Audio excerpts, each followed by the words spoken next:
selamat pagi. Selamat bertemu kembali dalam program kita membaca Alkitab setiap hari. Pagi hari ini kita masuk dalam episode 23 Maret. Dan sebelum kita lanjutkan, saudara kita mari berdoa. Bapa yang baik, kami bersyukur untuk pagi hari ini. Terima kasih untuk hari yang baru bagi kami. Kami percaya bahwa sepanjang hari ini kami boleh berkemenangan bersama dengan Tuhan. Dan firman-Mu menjadi kekuatan kami. Kami izinkan Roh Kudus yang memimpin kami hari ini, sehingga firman-Mu boleh berkuasa atas kami. Di dalam Yesus Kristus kami berdoa, haleluya, amin. Bapak Ibu sekalian, saya terus mengingatkan kita, mari kita terus ikut pembacaan Alkitab kita. Mari kita bertumbuh di dalam firman-Nya, amin. Baik, tema kita pagi hari ini bagi kita, hasilkanlah buah-buah yang sesuai dengan pertobatan. Hasilkanlah buah-buah yang sesuai dengan pertobatan.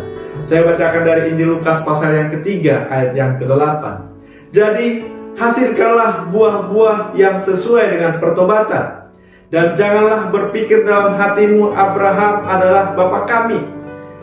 Karena aku berkata kepadamu, Allah dapat menjadikan anak-anak bagi Abraham dari batu-batu ini.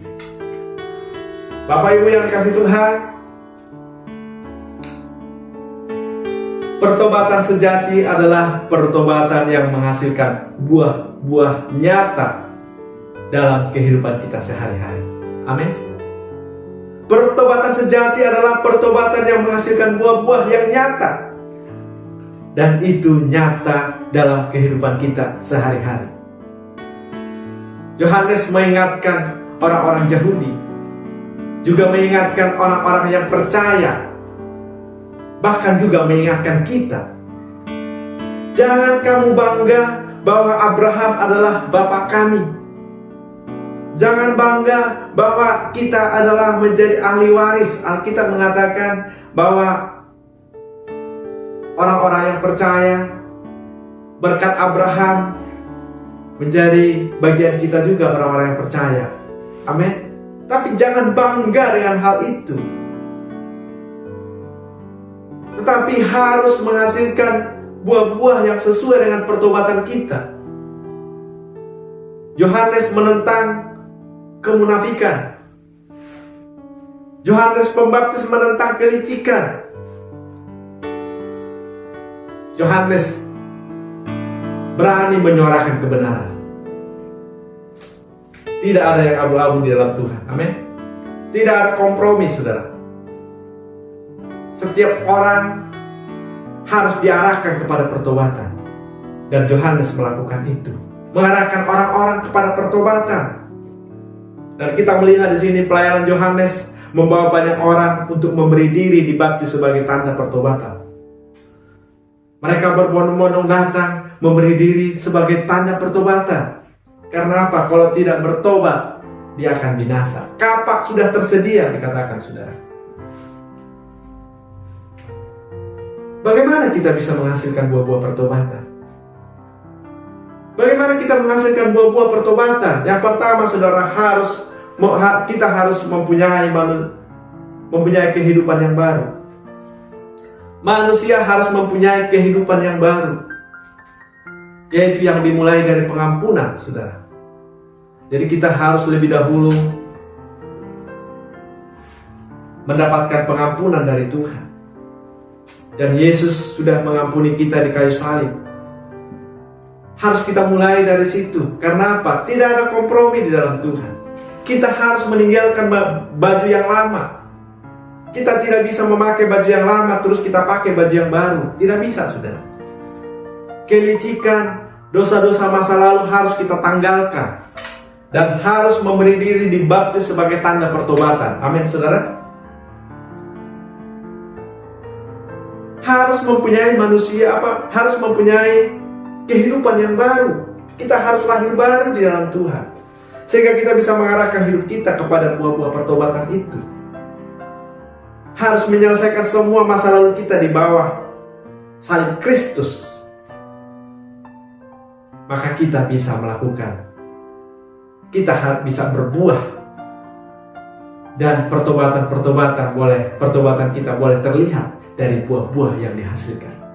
Yang kedua, saudara, kita harus membuka diri terhadap pertobatan itu sendiri.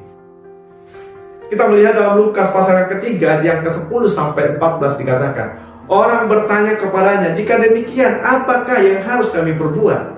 Jawabnya, barang siapa mempunyai 2 helai baju, hendaklah ia membaginya dengan yang tidak punya. Dan barang siapa mempunyai makanan, hendaklah ia juga berbuat demikian. Ada datang juga pemungut cukai untuk dibaptis, dan mereka bertanya kepadanya, Guru, apakah yang harus kami perbuat? Jawabnya, jangan menagih lebih banyak daripada yang telah ditentukan bagimu. Dan prajurit-prajurit bertanya juga kepadanya, dan kami, apakah yang harus kami perbuat? Jawab Yohanes kepada mereka, jangan merampas dan jangan memeras, dan cukupkanlah dirimu dengan gajimu. Saudaraku yang dikasihi Tuhan, mereka berbondong-bondong membuka diri terhadap pertobatan. Mari kita membuka diri terhadap pertobatan, saudara. Selama berita pertobatan masih berkumandang, artinya anugerah pengampunan masih terbuka.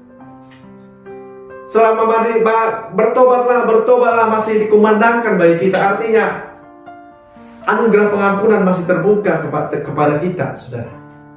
Di dalam bacaan kita ini kita melihat bahwa Herodes menutup diri untuk pertobatan. Ketika Yohanes menegur dia menutup diri, bahkan saudara memasukkan Yohanes ke dalam penjara. Bahkan akhirnya kepala Yohanes Pembaptis dipenggalnya di dalam penjara, saudara. Herodes menutup diri terhadap pertobatan. Bagaimana dengan kita? Adakah kita menutup diri terhadap pertobatan?